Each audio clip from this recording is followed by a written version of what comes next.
Honda Accord 2016. So basag yung kanyang knob. Alright, knob sa hood opener. Alright, ayan o. Ito yung gawang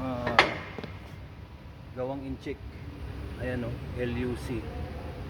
Kaya madaling mabasag. Matigas kasi ito eh. Yung mga gawang incheck, gawang 6 incheck ano, basag, maano to eh, matigas. Kaya yung posibilidad ng basag, ayan. So pag pinalitan niya, ganito lang. So tatanggalin mo yung lock dito sa hood ano, ayan o. Then hugot nitong kable. So palulusutin mo na yung kable papasok sa loob. Alright. Mas madali yan kapag yung fender yung tinanggal mo, yung mga bolt dito. Tatlo lang yan. Dalawa, tatlo. Alright. So dito mo palulusutin yung kable. Papasok. Mahihila mo na siya pag inalis mo na yung mga bracket. Ito, may mga plastic bracket yan. So inalis na natin yan lahat. Yan na yung rota niya. Kaya sa matigas, siniksik nila dun, oh. Itong baluktot na to ang nagpapatigas eh. Siniksik yung bracket doon sa loob. Hindi na nila niluwagan. Kaya ayun, nagkakandabali. Okay? Hilahin na natin yung kable, okay? Ito na yung kable nya. Alright, so hilahin na natin yan mula sa labas. Dito na nagaling.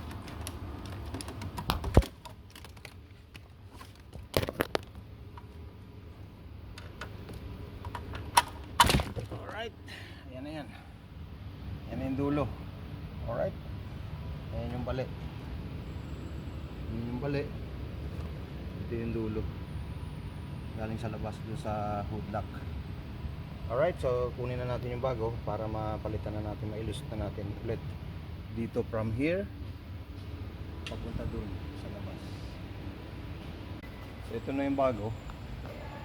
Alright, made in China pa rin, pero paluluwagin na natin yan. Depende kasi yan sa routings eh. Dun sa original niya, ito yung baluktot na to ang nagpapatigas. Pinasok nila doon sa isang bracket eh. So ito paluluwagin na ngayon natin to.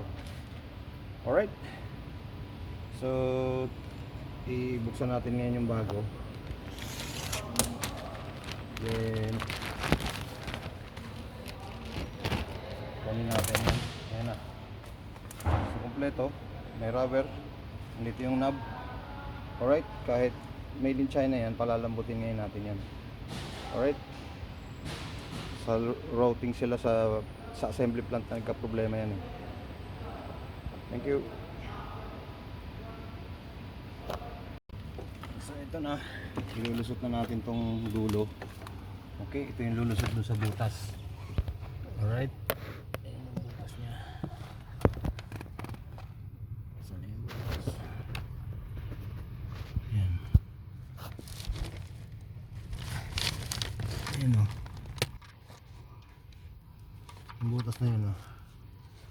Ayan o, ayan. Ayan yung butas na yan. So nakalusot na. Hilahin natin dun sa labas. Okay. Alright.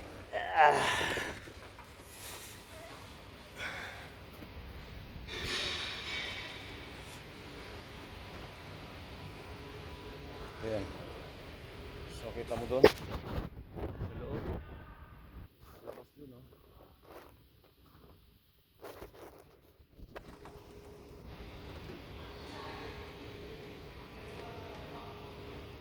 Okay. So ito, nahila na natin yung dulo. Okay. Magmula doon sa butas. So dahan-dahanin na natin hilahin yan. Okay, dahan-dahanin natin hilahin hanggang sa sumagad. Okay. Check kung ito na yun, kulang pa. May nabanggaan doon. So kailangan natin i-adjust. I-adjust natin yung, ayan, sumabit. Okay, so i-ayon natin yan dito. Hanggang dito yan eh. Yung bracket nya. Ito to. Okay, ito yung hanggang dito yan. So kunin na natin doon ulit para may pwesto. Ayan. Okay, so ayan na yung sagad niya. Alright, ayan na yan. So, lusot na natin siya dito. Lusot na natin yan dyan. So, pesto, ayan na. Lusot na dito. Nakalusot na doon, di ba? Dito. So, ito, lulusot na natin dito. Sa headlight. Yan na yung routings niya. Then, dito sa grill. Alright. Then,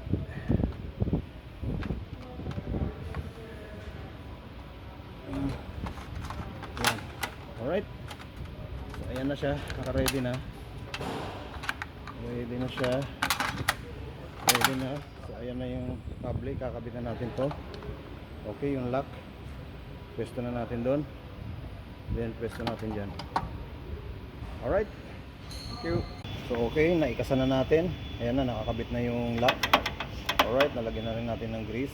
So, yung rota niya, binago natin. Hindi na natin niloob doon. No? Kasi nakaloob yan eh. Kaya mahigpit. So, isang bracket.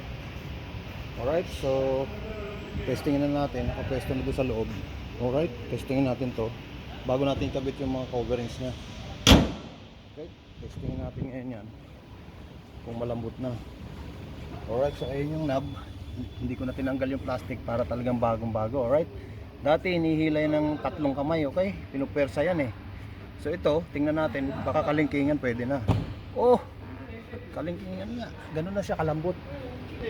Alright? Ganun na siya kalambot. Unlike yung dati, talagang kaya nababasag yung knob eh. Basta gawang sexy and chic. Sexy Chekwa, made in sexy Chekwa, talagang matigas. Okay, thank you. Okay, so naikabit na natin yung mga garnish. Ayan na yung lock niya.